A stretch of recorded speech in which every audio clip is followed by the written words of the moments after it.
Hello दोस्तों, कैसे हो आप लोग। उम्मीद करते मस्त होंगे और झकास होंगे। दोस्तों, मैं हूं सागर और आप लोग देख रहे हैं सागर सीरियल। तो दोस्तों, मैं बता दूं कि कल का जो मनसुंदर एपिसोड था वो देखने में काफ़ी इंटरेस्टिंग था।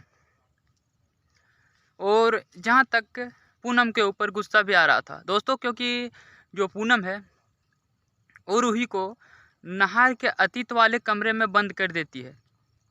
जहाँ पर आप लोग देखे ही होंगे कि रूही यह सब जानना चाहती है कि नहार उस कमरे में क्या क्या करते हैं जाकर। वह मतलब कहीं से जाते हैं गुस्से में तो उस कमरे के पास क्यों जाते हैं। तो दोस्तों कि रूही वही सब जानने के लिए वहाँ पर जाती है। लेकिन क्या होता है कि पूनम पीछे से जाती है और वह सोचती है कि रूही को कहीं पर मैं फंसा दूंगा और जूही का शादी नहार से करवा दूंगा। तभी पूनम वह दरवाज़ा खोलती है, रूही को अंदर धकेल कर वह दरवाज़ा को लगा देती है, जिसे देखने में काफ़ी बुरा लग रहा है दोस्तों। मतलब पूनम जो है मतलब रूही का दादी की तरह नहीं कर रही है, बहुत अजीब व्यवहार कर रही है दोस्तों।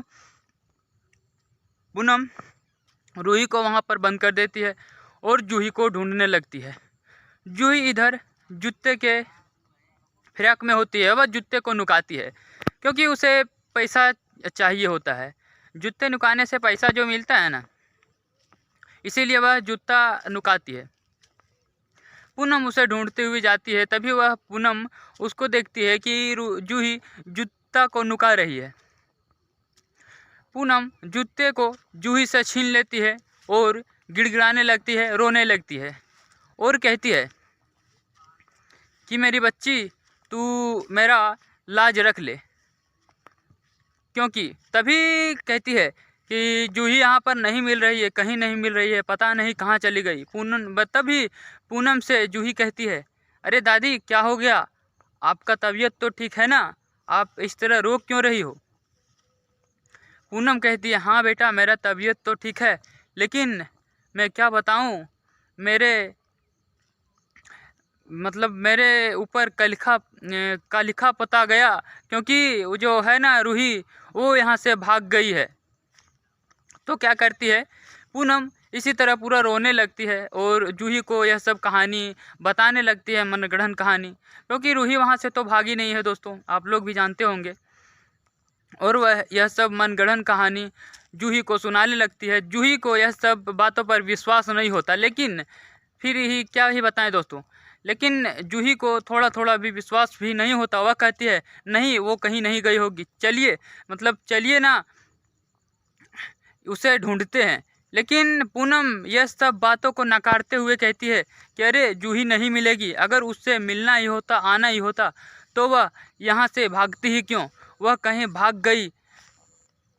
जूही को फिर से यह सब बातों का यकीन ही नहीं होता और वह कहती है, नहीं ऐसा नहीं कर सकती। पता है ना आप रूही के तरफ ही बात कर रहे हो ना। तो कहती है, हाँ मैं रूही के तरफ ही बात कर रहा हूँ। तभी फिर से पूनम गिड़गिड़ाने लगती है और कहने लगती है, तो कहती है जूही कि चलिए ना उसे ढूंढती हूँ, वह तो मिल जाएगी ना। तो कहती है पूनम कि वो बहुत दूर भाग गई होगी, पता नहीं कौन सा मंदिर में चली गई होगी। तो जूही कहती है, नहीं चलिए मैं उस भी मंदिर में ढूंढ लूँगी। तो फिर से पूनम कहती है कि अरे जूही तुम उसे कहाँ ढूंढोगी बेटा, क्योंकि यहाँ पर एक मंदिर नहीं है, बहुत सारे मंदिर हैं। दोस्तों, यहाँ पर पूनम सिर्फ और सिर्फ जूही के बारे में ही सोच रही है कि जूही से नहार का शादी कैसे हो जाए। इधर जूही को ना आने पर पंडित जी कहते हैं कि क्या बोलते हैं, दुल्हन को बुलाइए। तो फिर से क्या, दुल्हन को बुलाइए, दुल्हन को बुलाइए, ऐसा चलता रहता है। सभी लोग रूही के ना आने पर काफ़ी परेशान हो जाते हैं। सभी लोग कहते हैं कि रूही को बुलाओ, रूही को बुलाओ, लेकिन रूही वहाँ पर बंद है। रूही पूरा रोती बिखलती हुई वहाँ पर नज़र आती है नहार के अतीत वाले कमरे में। दोस्तों, यह सब रूही को यकीन नहीं होता, लेकिन क्या करे रूही। रूही सोचती है यह दरवाज़ा अपने आप कैसे बंद हो गया, यहाँ पर कोई रहता भी नहीं है। वह स्विच बोर्ड का खोज करती है वहाँ पर अंधेले में, लेकिन क्या होता है ना, वहाँ पर कुछ स्विच बोर्ड भी लगा नहीं होता है। किसी तरह वह मतलब अंधेले में जाती है, दीवार को पकड़े पकड़े वह एक स्विच बोर्ड के पास जाती है, जहाँ पर उसे एक स्विच बोर्ड नज़र आता है। स्विच बोर्ड नज़र आता है, जैसे वह स्विच देती है, लेकिन वह स्विच बोर्ड ख़राब होता है और वहाँ पर लाइट नहीं आता। तो रूही और से घबरा जाती है और खाटू श्याम से प्रार्थना करने लगती है। तो दोस्तों कि रूही बहुत ही परेशान हो गई है वहाँ बंद होकर। तो फिर क्या ही मतलब रूही और इधर पूनम लगी हुई है। पूनम किसी तरह जूही को तैयार कर लेती है, उसे शादी के लिए मना लेती है और वह लहंगा को बदल देती है। जहाँ पर रूही को देखने के लिए नाहर की माँ आती है और कहती है कि रूही कहाँ है, इतना देर क्यों कर रही हो, जल्दी चलो, वहाँ पर सभी लोग इंतज़ार कर रहे हैं, शादी का मुहूर्त बीता जा रहा है। लेकिन वह देखती है कि वहाँ पर लहंगा को बदल दिया गया है, क्योंकि नाहर की माँ यह सब नहीं जानती थी। नाहर की माँ सोचती है और कहती है पूनम को कि अरे पूनम जी, ये सब क्या है, आपने लहंगा क्यों बदल दिया। तभी पूनम कहती है अरे वो जो था ना, वो लहंगा गंदा हो गया था, इसीलिए लहंगा को चेंज कर दिए। नाहर की माँ को यह सब पता नहीं होता है, लेकिन नाहर की माँ आगे आगे जाती है और पूनम जूही को लेकर जाती है। तभी मतलब जूही का जो पल्लू है वह फंस जाता है चुनरी और सर से गिर जाता है, जिसके बाद नाहर की माँ जूही को देख लेती है और वह चिल्लाने लगती है और कहने लगती है कि पूनम जी, ये सब क्या है, मैं पहले से ही जानती थी कि आप रूही से शादी नहीं करवाना चाहती हो, नाहर को जूही से शादी करवाना चाहती है, मैं आपको पहले ही समझ गई थी और मैं सबको जाकर बाहर बताती हूँ।